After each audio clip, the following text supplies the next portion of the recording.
अधिकार सम्पन्न बागमती सभ्यता एकीकृत विकास समिति सोनिगया मुमु खुसी बागमती विष्णुमती लगायतका खुसी सिथे कोरिडोर निर्माण लिसे पार्क निर्माण जन ह्याका चंगुदु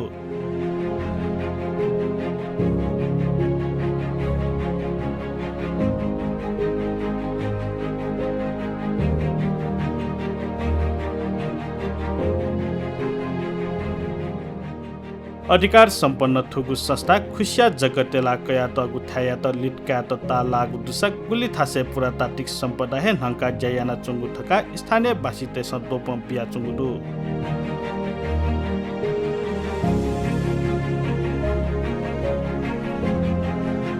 ए महानगरपालिका 15 ओरा चंगु विष्णुमती खुसी सिथेया महाविष्णु देगया न्हने या पुरातात्विक लिसे ऐतिहासिक महत्व जागो दु व स्वाने चा चा गाम या अन गायप यागु थका अनचोपी स्थानीय तेसन दोप बिगुदु पहिला जुन वडा सम्झौता जोड ख गु हिसाबमा सम्झौता जोड गाटा छ थो नदेखि यो विषय लेख अनि ल चाहिँ चोदेखि खजुल चोदेखि खजुलले चाहिँ चोन नदेखि मको खयो छिउ चाहिँ सम्पदा बचाएन अहिले बाँकी पैसा नदेखि चाहिँ जिमो चाहिँ सम्झौता जो ख अहिले एमसा चाहिँ दको डिजाइन याना है अहिले डिजाइन याना है ढुङ्गा चाहिँ छिपिन त हानच गर्न पर्दा या झिछल फलिया अहिले जग्गा देखेर घाउ धैर्य दुख अहिले वो धासा धैचोङ गए छुइए खबर यताउता स्थानीय त छुइए खबर म विषय जिम त छुइए सुझावे म विषय रातारात ठो खण्ड ठो खनेना यङ्गल खनेना यङ्ग सका आला ठो चेचौन खनेना यङ्की जी काट विसुङ कन्टु जना अहिले पेन्जले यो राति चाहिँ छुया त रास वो सिडी भकारी डक्कै लिग्या यङ्गल भकारी वो सिनला एमस ए बाबा ठो स्थानीय कन्यन माट होला एमस अछि मया हन ठो मन्दिरे कन्यन माट होला एमस अछि मया से सिडियो लो भकारियो लो डक्कै यङ्का एमस गन्टे यङ्गल वना छि समस्या अहिले उक्युए लागि चाहिँ थो स्थानीय छिपन गुठ्याएर थो मन्दिर महाविष्णु मन्दिर यो गुठ्याएर अहिले जी स्वयं अनिमा अध्यक्ष अहिले जिमसा चाहिँ ज्याद चाहिँ रोकेनौ ख ज्या रोकेन छलफलिया ढुङ्गा तिनी ठुलो देखि स्थानीय तयगु विरोधिया बावजुद नापा उगु लागान लपिचाकेगु थका स्वाने व तुई चाल हाकेगु ज्याजुगु ख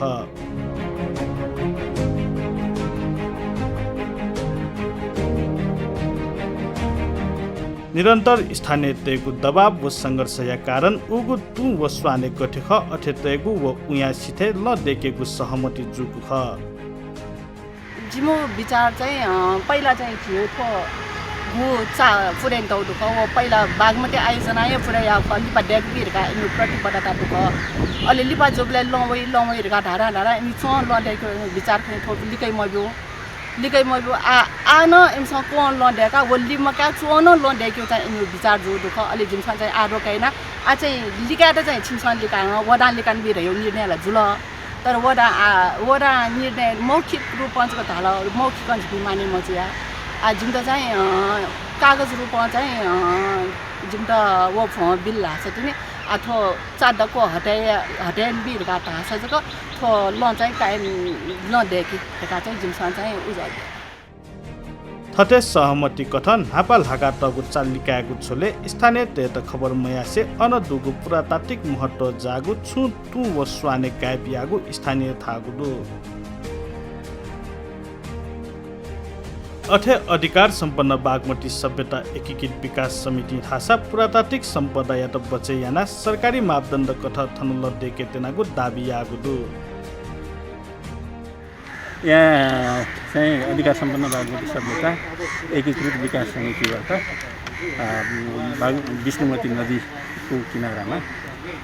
सडक निर्माणको काम भइरहेको छ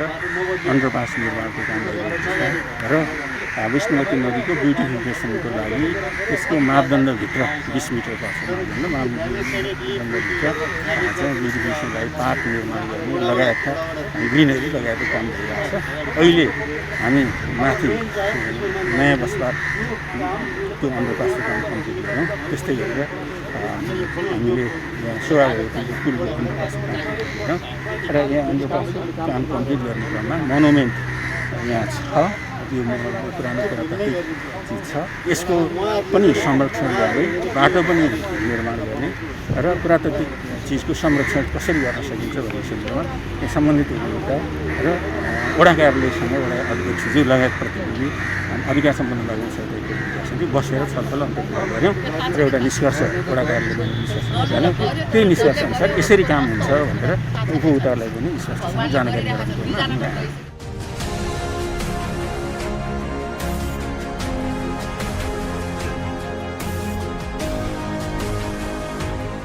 त्यो मोनुमेन्टको काम मोनुमेन्टकै इस्टिमेट डिजाइनभित्र हुन्छ र त्यसको लागि पनि अधिकार सम्पन्न बाहुल्यतामा छलफल अगाडि बढेको अवस्था छ र अहिले जुन हामीले सडक निर्माण गर्ने क्रममा केही ढुङ्गाहरू केही निस्किने अवस्था रह्यो भने त्यसलाई संरक्षण गरेर राख्ने र तल चाहिँ हामीले एउटा घाट बनाइदिने र नदीमा जानको लागि सिडी पनि बनाइदिने भएको छ।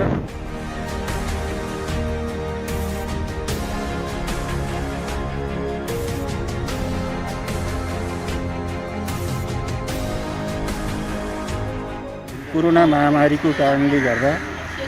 अहिले लकडाउनको अवस्था निषेधाज्ञाको अवस्था छ। यो समयमा नेपाल सरकारबाट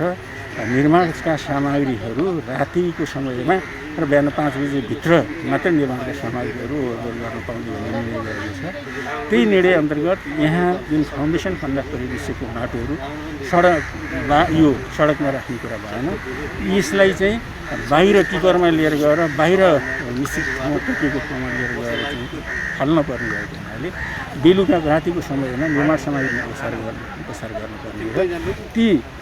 यहाँबाट निस्केका वेस्टहरूलाई चाहिँ बाहिर फाल्नुपर्ने भएको हुनाले त्यो समयमा काम भएको हो र यहाँ काम हुँदाखेरि यहाँले हेर्नुभयो भने हामी वडा कार्यालयसँग सम्बन्धित जनप्रतिनिधिहरूसँग चाहिँ करिब 5-6 पटक बैठक बसेर विभिन्न निर्णयहरू छलफल निर्णय गरेका छौँ। इभन वडा कार्यालयमै बसेर पनि पुलमुनि तपाईँले देखिराख्नु भएको छ अव्यवस्थित बसोबास। त्यो अव्यवस्थित बसोबासलाई पनि निश्चित समय तोकेर नै त्यसलाई चाहिँ त्यहाँबाट अन्यत्र स्थानान्तरण गर्ने भनेर समेत निर्णय भएर वडाले त्यो जिम्मेवारी लिइसकेको अवस्था हो। त्यसैले गर्दा यहाँ काम हुने कुरा पूर्व हामीले जनप्रतिनिधिहरूलाई जानकारी गराएका छौँ र यो क्रम चाहिँ नियमित रूपमा आएको यहाँले देख्नुहुन्छ। यो काम चाहिँ रातारात भएको होइन कि यो चाहिँ 1 महिना अगाडि चाहिँ लेभलिङ गरेर भइसक्यो हो। मात्र के भने हामीले यहाँ तल डबल लेन माथि सिङ्गल लेनको सडक निर्माण गर्न सकिन्छ भन्ने हिसाबले काम अगाडि बढाउनु। थते कोरिडोर निर्माण या इले थनया खुसी तेला दना तगु छे बुतक कया देकेगु धागु